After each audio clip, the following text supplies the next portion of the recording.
Hey birdies! Welcome back to another review. Today we're going to be going through the second book in Anne Bishop's Black Jewels trilogy, Heir to the Shadows. This book definitely serves as a bridge between the other two in a way that focuses less on progressing the plot and more on backfilling the lore until we're ready for the finale.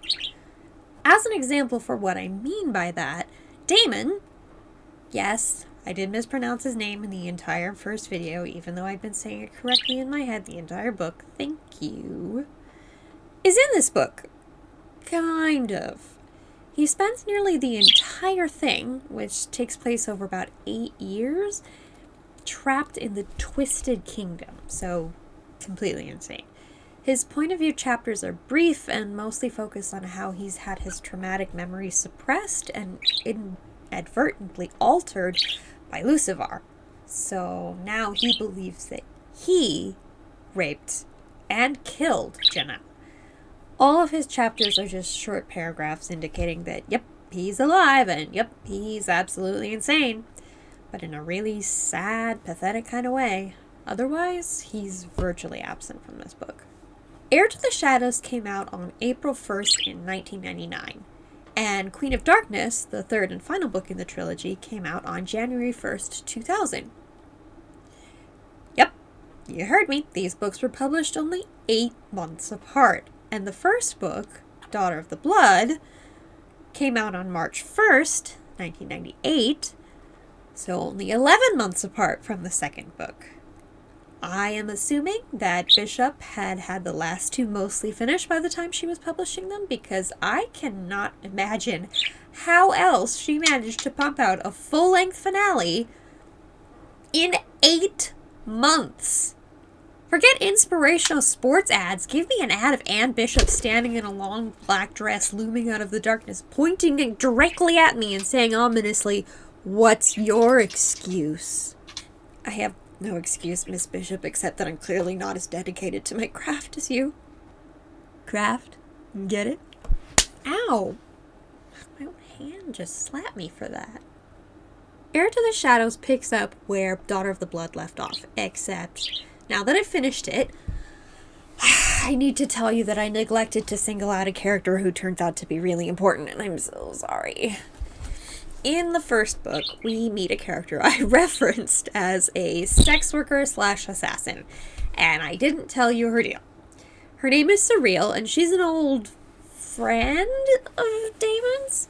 Her mother, Titian, was raped by Cartain Sa Diablo, Dorothea's son, the one that turned into a pedophile. Do you hate Dorothea yet? I wish I could say that this is important, but it's really not in the long run, so let's just keep going. As I mentioned, when a witch aborts a pregnancy, she can never bear another child, so Titian had Surreal and raised her alone with occasional help from a mad witch, Tirsa, and Damon.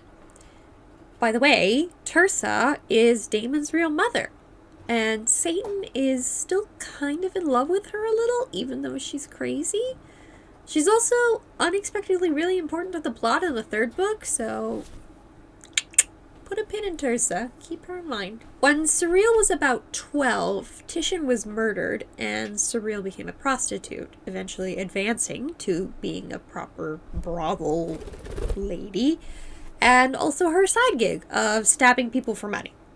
When Janelle is raped, it's Surreal who breaks into Briarwood, kills her rapist, picks her up, takes her to Cassandra's altar to be looked after by Damon and Satan, through Damon, and then stands guard to make sure nobody interrupts. So basically Surreal is a badass, and I should have mentioned her the first time. There just didn't seem to be a good place in the script to put it. Oops. Surreal has a much larger role in the final 2 books. She's one of the few people that Mad Damon still recognizes and trusts, and after seeing him care for Tirsa when he was well, she feels an obligation to help him as much as she can. Unfortunately, there isn't much she can do other than coax him to eat and bathe and sleep. He disappears for weeks at a time, but usually comes back to wherever she is. We'll come back to this. Damon is trapped in the Twisted Kingdom, but Janelle is just gone. Her body is alive and being cared for in Satan's hall, but it's been 2 years since she was raped and has yet to regain consciousness. Satan tries to throw everyone looking for her off, especially Dorothea, by claiming that she's one of the Sildurdiath, the dead children who have their own island in hell.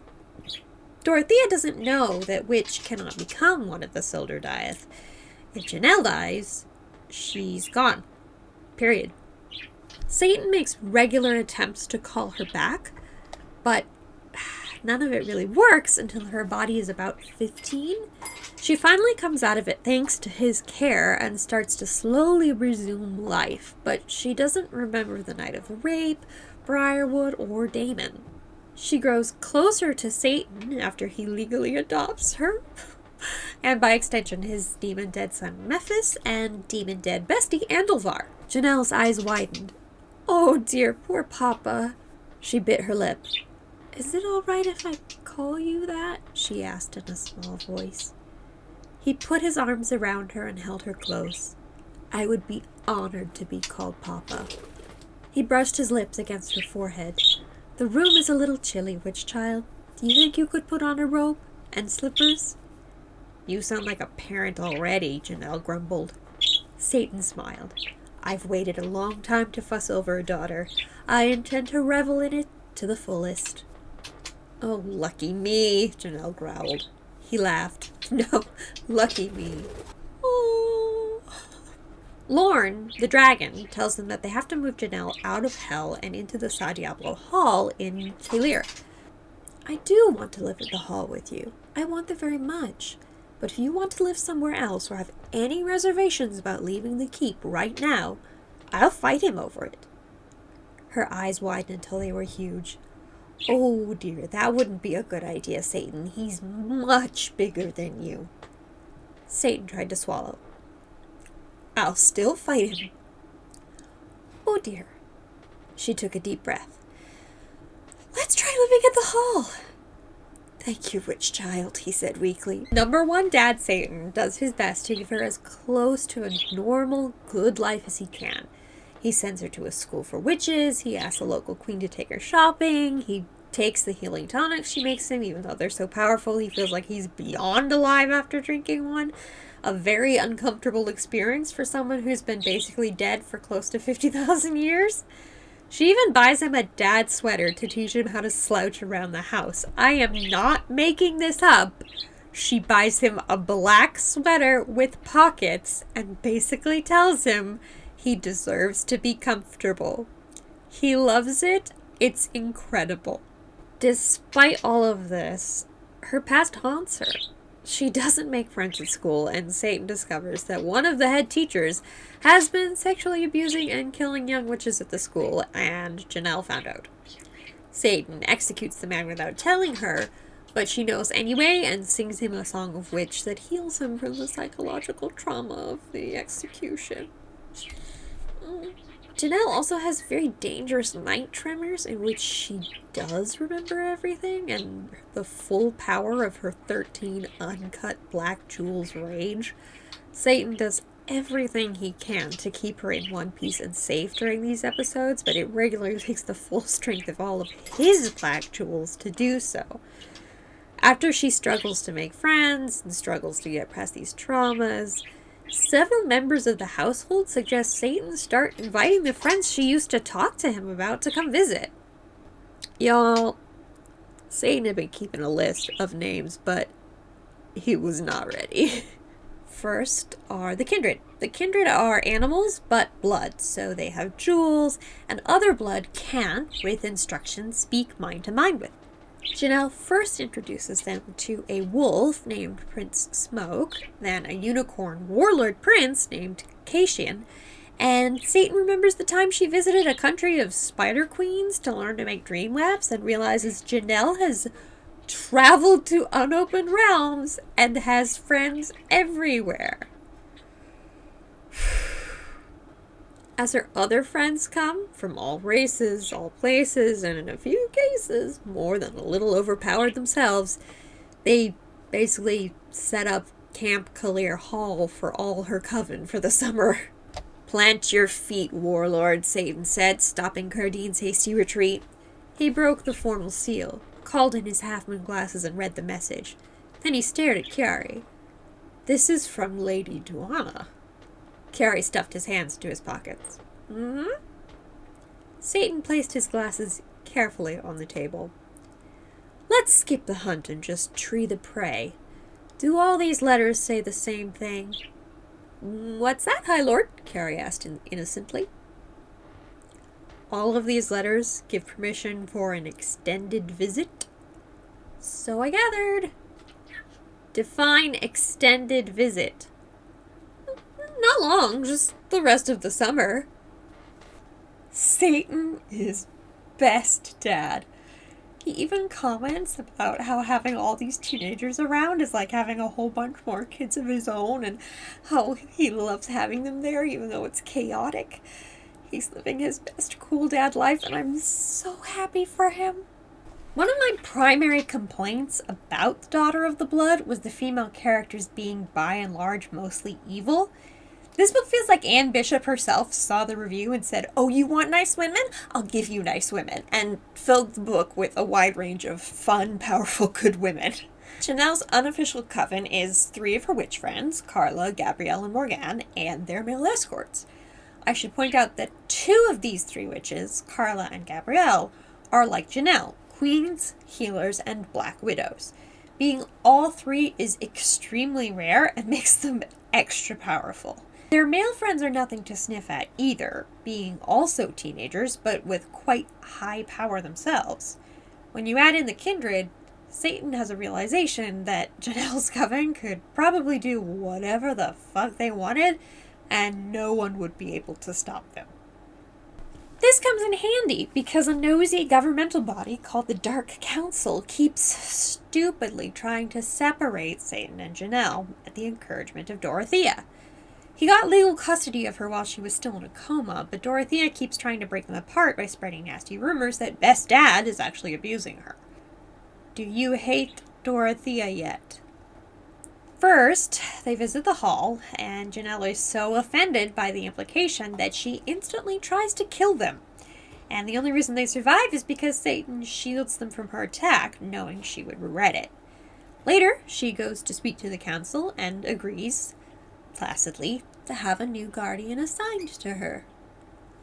At the next sunrise. At first, Best Dad Satan is heartbroken. But Janelle's friends hear her exact wording and are immediately reassuring that Janelle will not be leaving him.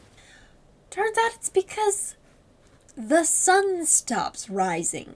Okay, well, it's still rising, but she created such a convincing illusion web that all blood could only see the dead of night for 3 days. The council caved, and Janelle came home to a very nice hug. A few years later, with the help of Satan and Andelvar's son, they rescue Lucivar from certain death. Dorothea had locked him in a salt mine, and his race has webby, bat-like wings that get moldy and slimy without dry air and sun exposure. When he's convinced he's done for, he breaks out and goes on a suicide run through a valley. They catch him when he passes out midair, and Janelle treats him for a couple weeks in a little cabin. He wakes up, sees her, and immediately goes, "Oh, I fucked up." Because remember how Damon went crazy thinking that he's the one to rape and murder Janelle? Because Lucivar told him he did? Whoops. But he doesn't say that. Instead, Lucivar takes on an immediate big brother relationship with Janelle in which he low-key bullies her into doing things for herself. He makes her eat, makes her sleep in a bed they share, calms her down from a night terror, teaches her how to need creeps in the dick if they bother her, and informs her that she's his queen. Period. Serving for life. Fucking fight me. It doesn't matter if she has no intentions to ever rule or hold a court. Lucivar is committed, and she hisses and spits at him, and he thwomps her, and they're buddies. Janelle also informs him that he is Satan's son, and they meet, and Satan goes full dad on him, and it's beautiful. The book takes a turn when Janelle's oldest friend, Cation the Unicorn, is brutally murdered in his homelands, along with hundreds of other unicorns. Remember that stupid council from before?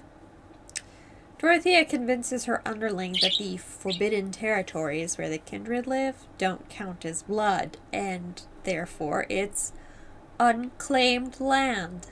So anybody seeking a little land and power can move right in, killing anything they find. Because colonialism. Do you hate Dorothea yet? Janelle's coven is able to heal the survivors, but for the ones that die, Janelle sings a witch song that puts them to rest in the earth, basically, and the unicorns explain that this is actually something only witch can do. After the song, Janelle and her friends go to the council to protest the literal genocide that is happening everywhere. But the council responds with, well, it's not your land either. And Janelle goes, but it's definitely not yours? And they literally can't speak for themselves? And the council is like, well, maybe if they sent a queen who ruled their lands. Lol, as if. And Janelle Sa Diablo is fucking done with this bullshit. She tells them, fuck you, fuck all of you. I'm going to make my offering and have a proper court. I'm going to come back here and make you fucking sorry you didn't listen to me the first time. Quick lore refresher. Lorne the dragon that grants the blood their jewels gives you 2 sets. Your birthright jewels are the ones that you get at your birthright ceremony when you're a child. Most people get 1 out of a possible 12, with the most powerful being black. However, no one has ever received a black jewel as a birthright jewel.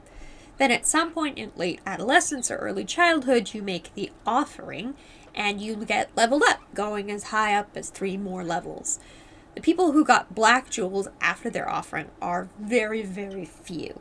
The only black jewels in the book so far are Satan, Damon, Cassandra, and Janelle. Remember the first book? When 7-year-old Janelle showed Satan that the dragon Lorne gave her all 12 birthright jewels? And 13 uncut blacks? Satan had literally never heard of anyone getting black jewels as a birthright. Ever. So she went to do her offering and everyone was like, what exactly is going to happen here? There's nothing stronger than the black. She's already got those? Usually an offering goes from sunset to sunrise. Janelle walks out after 3 days with 6 ebony jewels. Yeah, you heard me. Ebony. Janelle Sa Diablo is so powerful, they had to make her a brand new kind of black. And then she sets up her court, and it turns out that Lorne, the consort of the last dragon queen that created the blood, lives in Satan's basement. And the queen herself, Draca, is the hall's serpentine guardian lady. And has been this entire time. So Janelle sits in a throne next to Lorne and starts naming members of her first circle. In all of this, Satan is like, wow, this is a lot. But also, what is she thinking? Her witch friends are all territory queens already. They can't serve on her court. And her kindred friends are even less available. Bitch, you thought all of Janelle's friends yield their territories to her, making her the highest ranked queen in all but 1 territory. The one Dorothea is presumably about to shit herself in. Satan also has a sad when he thinks, oh, she's a grown-up. She doesn't need me anymore. I'll just go back to hell and treasure our memories. And she goes, Papa, you're my steward, right? I made Andelvar my chief warrior. And they hug. Best dad, Satan. So then Queen Janelle Sa Diablo goes back to the council and they go, what we said? And she goes, bitch, shut your mouth. She's carrying a scepter made from Caitian's horn, which he gifted her upon his death. She is wearing black spider silk gown with black jewels studding the neckline, her 6 ebony jewels in a webby necklace, and the full force of her now massively powerful coven. She points the scepter and goes, look, you can get your grubby little imperialist shithead paws out of my lands, or I will kill every single one of them.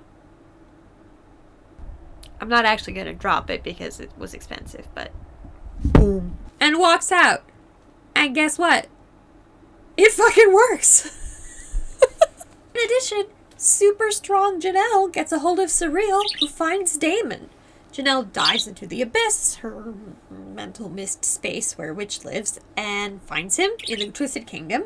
She tells him she's leaving him a trail out and he needs to take it slow and rest, but that she'll be waiting for him at the end. Boom! End of book!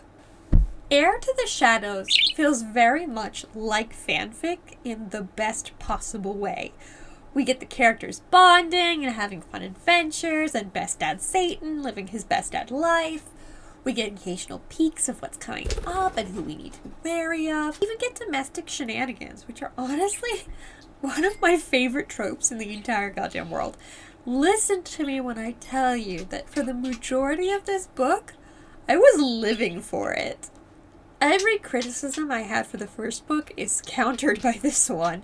This was fun to read, and even though plot-wise it didn't move as much, it was still a delight, and not a single page felt wasted. The lore drops were well placed and timed, and the characterizations of Janelle's friends were all vivid and unique. I know I told you I couldn't recommend the first book, and I still mostly stand by that, but I joyfully recommend this one. And if you just want to watch my first video in favor of reading the first book, you probably won't miss much. There's some stuff that will come up in the last book, but for the most part, Heir to the Shadows is a romp, and you are all invited to Camp Kalir Hall next summer. Leave a comment, I will make sure you get the brochure. And that's it for this review. Thank you very much for joining me, and I hope to see you in the next one, which is our finale of the Black Jewels, Queen of the Darkness. See you then.